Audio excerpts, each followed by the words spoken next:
fish and chips. Well, it looks almost identical, doesn't it? Your thoughts behind the dish? Well, I wanted to do like the crispiness on top of the fish, so that's what the crumb on top was for. Right. And you were hedging your bets, weren't you, between two different ways of cooking the fish? Yep. Because there was a certain amount of doubt about whether cooking your fish in the oven was going to get the right result.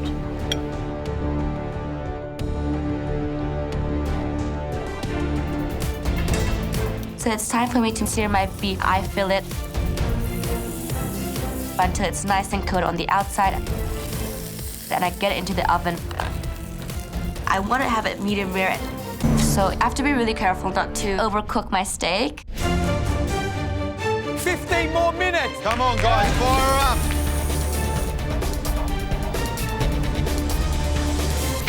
I need to make sure that my herb butter and the fish are the same size, so I put my piece of fish on top of the herb butter and cut into it. Fishy. I've chosen to use red emperor today because I love the taste of red emperor and the texture. I know that oven baking it is a little bit different, but I don't know how else to get a crust on top. So, Khanh, why are you baking it rather than frying it? Because I'm putting the butter on top.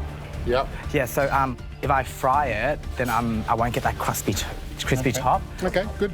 You've done it before this way? Yeah. And it works well? Yeah. It doesn't overcook and get... No, there's definitely no overcooking it. Matt's worried that if I bake my red emperor, it might overcook. I think he's got a point because I need to bake it long enough for the top layer to become crispy, but not too long so that it doesn't overcook the fish. There is literally no margin for error here.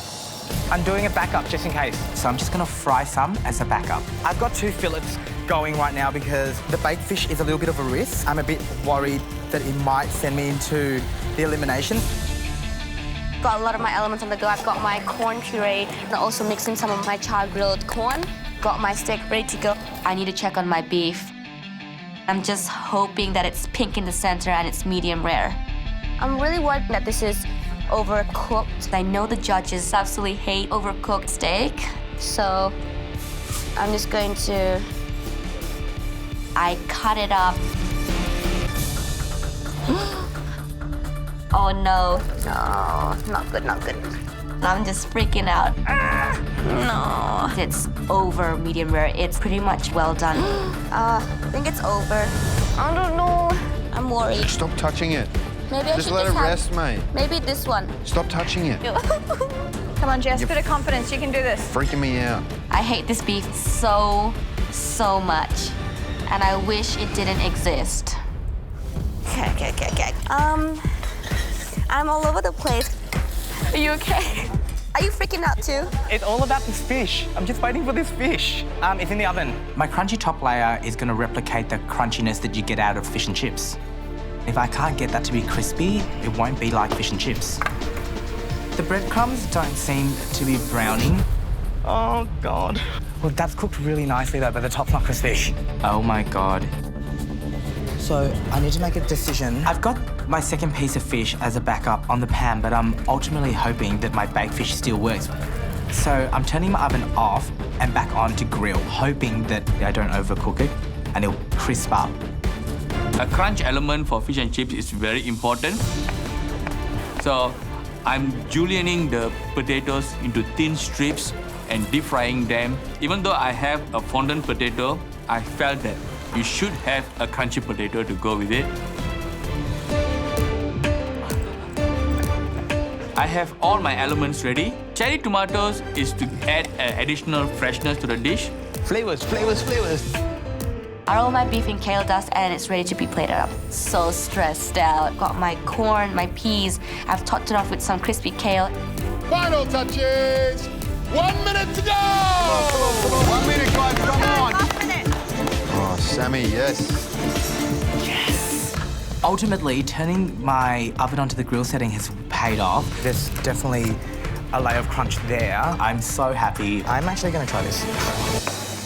Oh, that's so yum. I'm really happy with my reinvention of fish and chips. Like, it's got the fish, the potatoes, the crispy element, but if I've undercooked my fish, then the whole thing is ruined. Also, I'm hoping the judges don't think that it's gone too far out there. It's like my fish and chips has broth in it. I've cooked a red emperor in a shellfish and tomato broth with some fondant potatoes. How did we go against the TV dinner? Fish and chips. Well, it looks almost identical, doesn't it? Your thoughts behind the dish? Well, I wanted to do like the crispiness on top of the fish, so that's what the crumb on top was for. Right. And you were hedging your bets, weren't you, between two different ways of cooking the fish? Yep. Because there was a certain amount of doubt about whether cooking your fish in the oven Yep. was going to get the right result.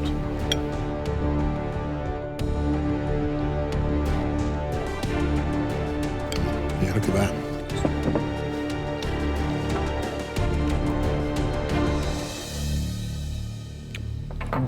It's funny, got a little tingle down my spine when I had the first mouthful. It's just, there is bags of flavour. There's kind of lots of salty, aromatic flavours. You know, when you pour that hot broth over aromatics. I mean, I really love that little crust, that herb crust on the top. I think it's delicious. Fish cooked perfectly. I was worried about that. Well done. And I just love the way your brain's starting to think. I mean, taking those mussels and pippies, extracting the juices from them and using that juice, because you get this volume-driven flavour. Yeah, what a lovely, fundamentally really lovely light dish. And that little crunch of the topping on top of the fish, which does reference the fried batter. Absolutely delicious. And I love the fact you've got potatoes to suck it all up. There's so much going on in there. Yeah. I'm still trying to work it all out. It's amazing the flavour you've wrung out of that. I think that's very clever. Well done.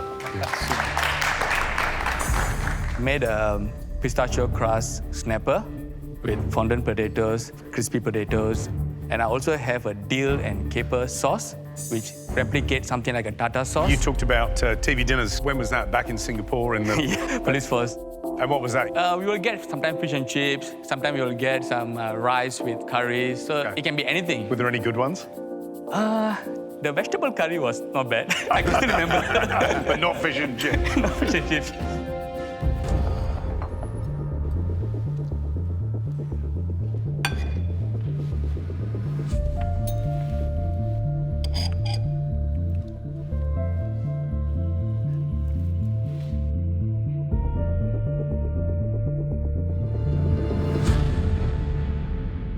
I don't know what's happened this week, because your cooking was always good, but it's just gone to another level again. I love this, different to Khan's, but what's the same is the fish is cooked perfectly. Love that crunchy crust of pistachios. I mean, that is a plate full of flavour. Much more familiar in terms of territory, and I think probably closer in terms of taste to what we identify as fish and chips. So loads of crunch from the crispy potatoes. The dill and caper sauce does remind you of tartare, and I think that's really clever.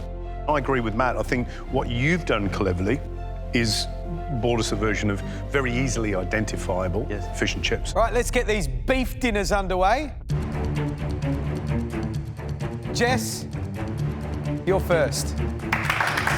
I know the judges absolutely hate overcooked steak. I'm worried that it's completely ruined my whole entire dish. I'm really terrified about this tasting. Jess, when you saw that, what did you think? I instantly knew I was doomed today. That's not catastrophizing anything, is it? OK, so what have you cooked? So it's steak with corn puree, crispy kale, and some potato fondants. Anything you're concerned about? Well, I wanted to have it medium rare, but I think it's more medium.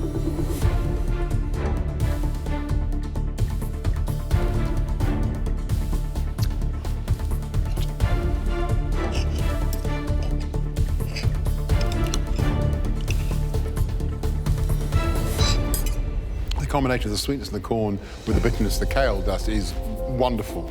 I love the combination. Like that's an idea worth stealing. It's a marriage made in heaven. That's delicious. The beef's kind of edging down towards the well done side, and if it had been medium rare, it would have been perfect. That's a little bit of a kind of bump in the road for me. I don't think you should doubt yourself so much. I don't think you certainly shouldn't admit it to us. Because you are only 19 years old and you've got an incredible connection with flavour. You get it, you understand it. You know, because you're great at pastry, you're very technical. Just do the same thing. Why are you guessing with the beef. There's digital thermometers in the equipment shelves. Yeah. Just don't take the guesswork out of it. But in terms of a savoury dish, you've come on leaps and leaps and leaps and bounds. Well done.